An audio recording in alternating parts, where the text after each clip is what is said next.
Support comes from Missouri Forest Products Association, committed to sustainable and sound conservation of the state's forests, which support more than 41,000 Missouri jobs, resulting in a $10 billion industry. ChooseWood.com. From St. Louis Public Radio. This is St. Louis on the Air. And so I used a computer model that I developed to predict the future forest cover of Madagascar. And to be honest, no matter what I did, even if I used, in a sense, the most optimistic scenario, I could not get the forest to last past the year about 2070. Oh my goodness. I could just not get it to persist. And like I said, Madagascar is one of the most biologically rich places on Earth. So tell me, what factors went into this model where you ended up finding this dire prediction? What were the inputs here? The model takes account of things that we know that affect deforestation. So for example, how close a forest might be to a road that provides access, closeness to a village, the amount of forest, in a sense, that people consume, and things like that. So it's various rules. It's a mathematical model.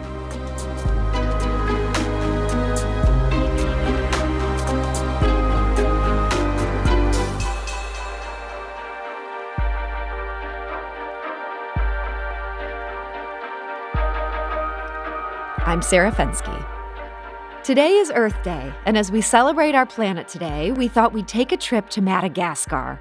The Missouri Botanical Garden has been working within that African island nation for more than 25 years, and its researchers are both making some dire predictions and working to make sure they can be averted. And joining us today to talk about this work are two of those researchers. Jeannie Raharimampionona is a botanist and conservationist currently based in Madagascar. Jeannie, welcome. Welcome. And thank you so much for asking me and inviting me for the Earth Day and speaking for you.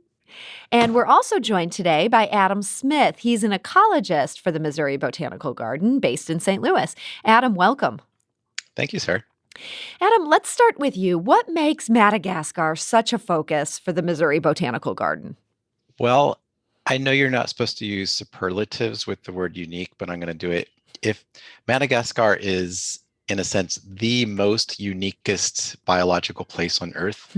It's almost, in a sense, like if you started life on a different planet and saw what happened, that would basically be Madagascar. The number of species that are there that are only found in Madagascar is astounding. Like 85% of all plants, about 95% of all trees, all the mammals except for bats, but all the mammals, those would be the lemurs, are found only in Madagascar. Not that you'd care, but 100% of the ticks are only found in Madagascar. It's just the amount of biological diversity that's unique to that island is incredible. And so, Jeannie, you're a native Malagasy. How did you first become aware of MoBot's work? So I first joined the Missouri Botanical Garden in Madagascar, the program in Madagascar, right after my university graduation. So I worked there as a botanist in the field, collecting plants and helping the researcher from Missouri to put all the data in the large database called Tropicos, or the Catalog of Plants of Madagascar. So, Adam, you've been studying deforestation in Madagascar for years now, and you co-authored a study on this subject published earlier this year. You told our producer that what you found shocked you. Tell us about what you found and what was so shocking. Yeah, honestly, it's one of the two times in my life where I've pushed back from my computer in horror. I was invited to help a friend assess how lemurs would be vulnerable to climate change. And I said, well, if we're looking at Madagascar, we need to look at deforestation because the two are almost, unfortunately, synonymous. And so I used a computer model that I developed to predict the future forest cover of Madagascar. And to be honest, no matter what I did, even if I used, in a sense, the most optimistic scenario, I could not get the forest to last past the year about 2070. Oh my goodness. And it's not that this is going to happen. That is, this is not a prediction, it's a scenario, it's based on a lot of assumptions. But regardless of what I was doing, I could just not get it to persist. And like I said, Madagascar is one of the most biologically rich places on Earth. It was maybe a crystal ball of a travesty happening. So tell me, what factors went into this model where you ended up finding this dire prediction? What were the inputs here? The model takes account of things that we know that affect deforestation in other places and in Madagascar. So for example, it accounts for how close a forest might be to a road that provides access, closeness to a village, the amount of forest in a sense that people consume, and things like that. So it's various rules. It's a mathematical model. And then you kind of play it forward year by year. It's like I said, it's predictive in a say that the forest might be lost here, but not there.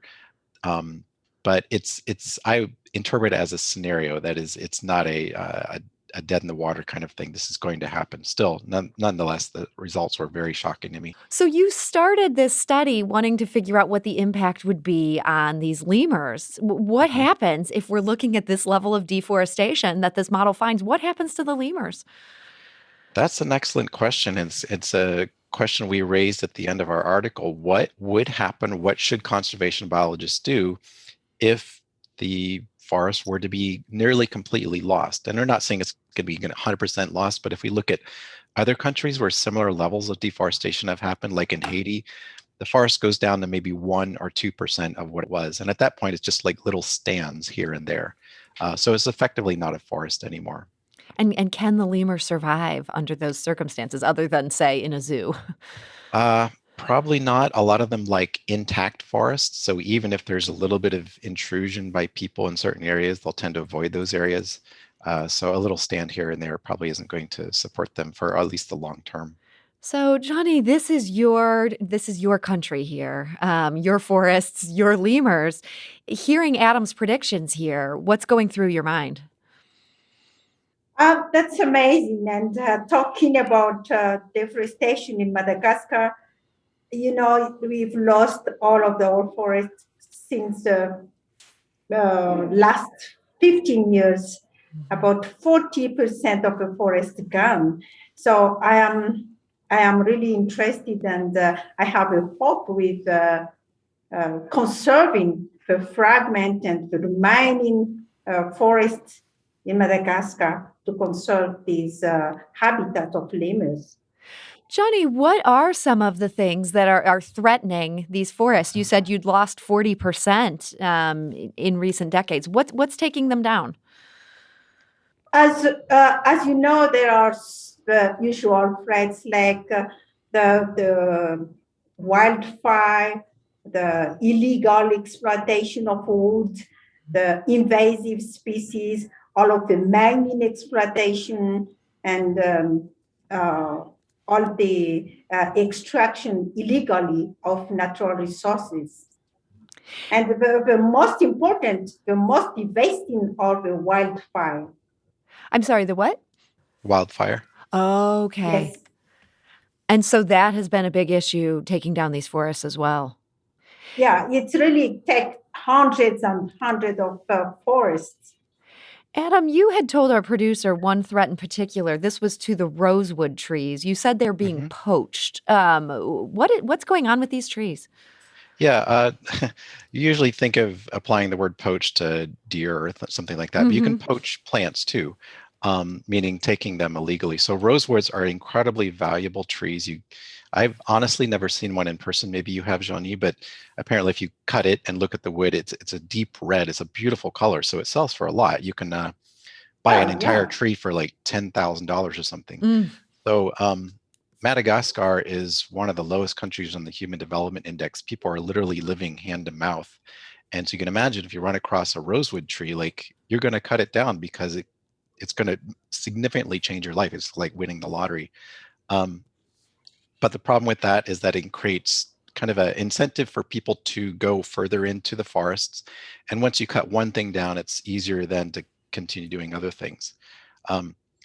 So that's an issue. And it's illegal to take these. And yet the current president, Rojalina, he's been president twice. The first time when he left office, my understanding is that inside of the presidential palace were rooms full of this rosewood. So he is intimately involved in poaching these very valuable and biologically valuable trees. So, Jeannie, hearing Adam describe how valuable these trees are, I can certainly understand how someone would be tempted to cut one down. What can we do to stop people from doing this and still support them and make sure they have what they need so they can eat? Yeah, as you know, Malagasy people are really about 80% have a life dependent on the forest, taking wood for constructing the traditional houses. So we at Missouri Botanical Garden Madagascar program, we are obliged to do some compromise with the community. So we have the community-based conservation.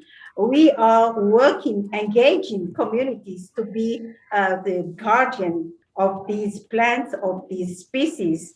So once we arrive in the sites, we are negotiating and talking with people the importance of these plants. Also, we are in Madagascar involved in a big, large study of naming and doing taxonomy of these plants because the rosewood taxonomy is not yet all done. So many species still under studies, and we are discovering. Researchers in the Missouri Botanical Garden are still make the discovery of new species of the rosewood now. So speaking to what Jeannie just said, the garden has about 12, I believe, protected areas or parks, you could call them, I guess, in Madagascar. And they've been very strategically placed so that altogether they're small compared to the entire area of Madagascar, but altogether they protect about 50% of the plant diversity there. But parks or protected areas are very different from the way we conceptualize them here in the US. So here, I can go to a park, I can visit it, I might be able to camp there or sleep in a lodge or something, but I can't build a house there, and certainly wouldn't find a city or a village inside of a park. But in the rest of the world, that's basically what most protected areas are. In fact, many protected areas were placed after villages and so forth were there. And so the garden has been working, like Jeannie said, with many people in Madagascar to allow them to value the forest in a way that doesn't necessitate them cutting it down. So this is almost like a managed plan for this particular site. It's not that nobody's living there, but it's that once you're living there, you're doing your best to be a caretaker. Yeah, I mean, people have been there for, I don't know, decades or centuries. So the parks are relatively new in the last 10, 15 years or so. So there's a lot of energy that's going into trying to create these sites and trying to care for them once they're set up. I mean, this sounds like a really positive thing. Do you think this could have a big impact, Jeannie? Yeah, we are really happy to join our efforts. And for impact now, it's not easy. It's not in 10 years, in 5 years that we can see the impact on conservation. But the big change we can understand is from the community. They are now engaged to protect their natural heritage. They say, it's our forest. We can do something for our natural heritage, for our children. So that's a big change for us. We're talking today to two researchers with the Missouri Botanical Garden. Jeannie Raharimampionona is a botanist and conservationist based in Madagascar, a native Malagasy. We're also joined by Adam Smith. He's an ecologist for the Missouri Botanical Garden based here in St. Louis. Adam, we started by talking about these dire projections you had for deforestation in Madagascar. These are based on computer models. What happens to these models if these conservation efforts really take off? Could they avert the crisis that you're showing in the computer model? I certainly hope so. Like I said earlier, I don't see these as a prediction. They're more a scenario. Like if things continue the way they are, this could be the eventual result. One of the things we did put into the model is protected areas or parks. And we looked at a case where we assume that deforestation happened kind of willy-nilly anywhere, and then another case where it didn't happen so much in parks. And sure enough, if you have very strong protection in parks and things like that, then you don't get deforestation there. The reality is probably between the two somewhere. That is, people respect to the parks to some degree, but obviously they live there and they do need to survive and grow crops and things like that. So the forest does get cut in those areas. I guess larger writ, the intent of these kind of models is to paint futures that we hope do not happen, and that inspire, in a sense, or make people panic, maybe, depending on how you see it, to work harder and smarter and to work in creative ways. That's others at the garden and I try to do. So we've been talking a lot about Madagascar, but as we're thinking about Earth Day today, Adam, I know you've also estimated the climate change vulnerability of threatened plant species a lot closer to home. You've looked in the North American Central Highlands. That includes the Ozarks and some areas around that. What kind of threats are facing these regions that are so much closer to us here in Missouri? Well, climate change, like you said, but even if we didn't have any climate change, anthropogenic climate change, a lot of plants and a lot of animals would be already endangered. World over, the biggest threat right now is broadly writ land use and land change, which includes deforestation, but it's also development and roads and dams and things like that. We did an analysis with a bunch of UMSL students a couple of years ago, and interestingly, in the United States, the number one most frequent threat to rare plants was actually outdoor recreation. And I'm not saying that's the worst threat, like being plowed over is probably worse than being hiked over. But in terms of just number of plants being affected by whatever activity, it was usually off-road vehicles like motorbikes and four-wheelers and things like that, but also so-called nature lovers like myself, like hikers, climbers, mountain bikers, and things like that. Things that you don't expect to have a huge impact is just kind of people going basically off trail and inadvertently trampling over plants. Do you think sometimes it's so easy to be, think about the sky that's falling and look at the projection 30 years down the road and just completely not think about the choice we're making this weekend that can have an impact? Exactly. So these the studies that you've been doing on things closer to home and the threats that we're facing here in this area, do you think people are paying enough attention to those? That's a good question. In one way, yes. In one way, no. There's incredible amount of growing concern for the environment, and I've seen that over my short professional lifespan of 10 years or something like that. I've been doing this. And on the other hand, we've got far, far, far more endangered species than there are actually on the endangered species list. That is, species that ought to be on the list. And honestly, that the length of that list that should be just keeps growing. Well, so so much of what we've talked about today is fairly depressing. How do you remain hopeful in the midst of just so many potential problems, so many lost species and habitats? That's a critical question. I've talked with a number of people in conservation who are depressed, honestly, and some of them are seeking professional help, and we should. Personally, the way I try to approach it is I would conceptualize it as trying to be a good doctor. And let me explain that by saying that there are kind of two kinds of bad doctors. Imagine you're in an emergency room, you're a lot of pain, maybe there's blood, you're injured or something. The one bad doctor comes in and says, "Oh my gosh, I can't take it. That looks horrible." Like, you don't want that doctor. That doctor's too sensitized to the situation. On the other hand, you don't want a doctor who comes in is just kind of bored, just kind of going through the motions, doesn't care if what they're doing hurts you or not. They're just doing their job.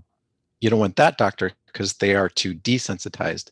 So somewhere between them, I wouldn't call it a happy medium, but there is a medium. And personally, that's what I try to strive for. I'm not saying that I'm always there. Like I said, looking at the results of my model's projections for the rainforest of Madagascar, I kind of pushed back from my desk in horror. And I think that's an incredibly appropriate response to what I saw. But at the end of the day, I had to go home and function like a human being. We can't shut down because of the needs of the planet overwhelming us. Johnny, I'd love to hear your thoughts on this. I mean, we're talking about so many things that affect your native land. And, as Adam started off this conversation by saying, it's such a special place. And yet now it's in some danger. What gives you hope for Madagascar?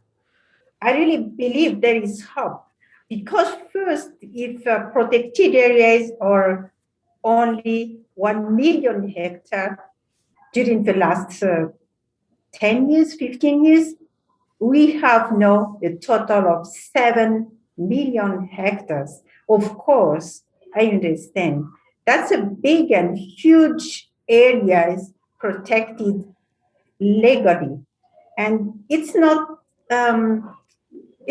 yet at the top management for conservation, but at least this area has the communities, has the people, has the attention of the researcher. So that's really hope for me. That's really hope for Madagascar. And all of these children, all of these kids, young people really engaged to take care of the forest.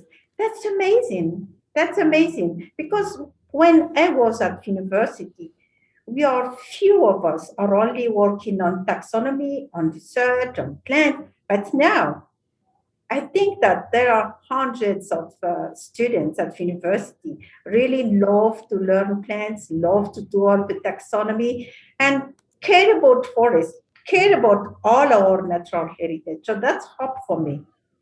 Well, you've given me some hope too. So on this Earth Day, I hope people can both look at the scary things and also figure out ways to prevent it and take us all away from these terrible scenarios in Adam's models. So Jeannie Raharimampionona, thank you so much for joining us today. Thank you so much. And it's like a pleasure for me from Madagascar to talk to you from the US, the States. So I'm really pleased to have that. It's for all of us to look after our planet. And the better we do, the better for all of us. Thank you so much. Well, thank you. Thank you for joining us. And Adam Smith, thank you so much. Thank you very much, Sarah.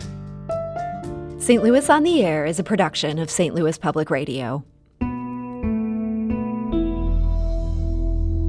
Understanding starts here.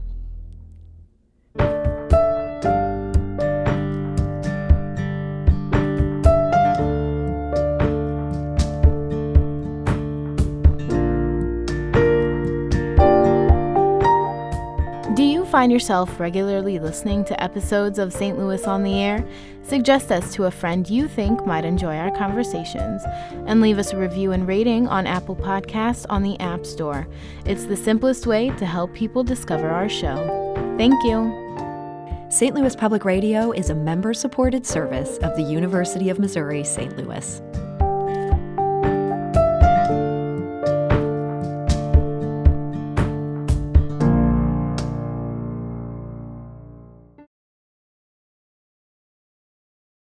Support comes from the Missouri Forest Products Association, committed to conservation and careful management of the state's forests to make them more resilient and better habitats for wildlife.